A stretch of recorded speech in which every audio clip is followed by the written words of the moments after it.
وللعولة أيضا نصيب في هذا الشهر الفضيل، حيث تعد من العادات الجزائرية التي تتمسك بها المرأة، وذلك بتحضير مختلف المواد الأساسية التي تحتاجها في المطبخ، والخاصة بهذا الشهر. العينة من ولاية سوغراس في سياق تقرير حسن طرابلسي ووردة قشيش.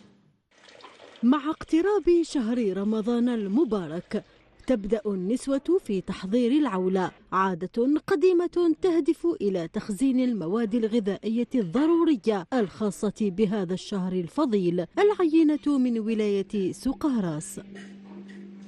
نديروا العولة كما هكا، حاجة ناكلوا حاجة صحية، عبالنا بها وش هي، عبالنا وش خدمنا فيها وش حطينا فيها، ماشي كيما تشراها ساجيه ما عبالكش وش كاين وش ما كاينش فيها. نوصل نصيحه للبنات نتاع دركا يديروا العوله تاع زمان، تاع جداتنا تاع امهاتنا. يعني جداتي كانت نعت لامي وامي قعدت، انا تعلمت هذه العادات على امي.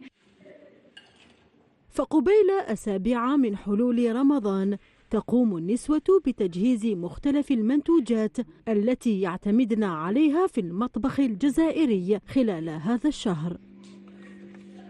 نحضروا حوايج تقعد كما نقولوا: الفريك، المرمز، الفلفل، شابلور، الهريسة، سيتروناد. نحن عندنا سيتروناد نخدموها ياسر في الأعياد وفي رمضان، قبل رمضان. عندنا فريك تاع الشعير، الفريك يعني نوجدوه الشربة.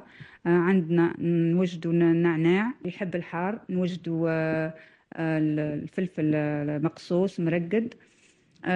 كاين اللي يحب الميدة تاعو ثاني تدير بالطرشي، ثاني نوجدوا الطرشي من قبل بمدة. تبقى العولة تقليدا يعكس روح التعاون والتدبير في العائلة الجزائرية، والتي تتجه إلى طريق الاندثار. صح رمضانكم.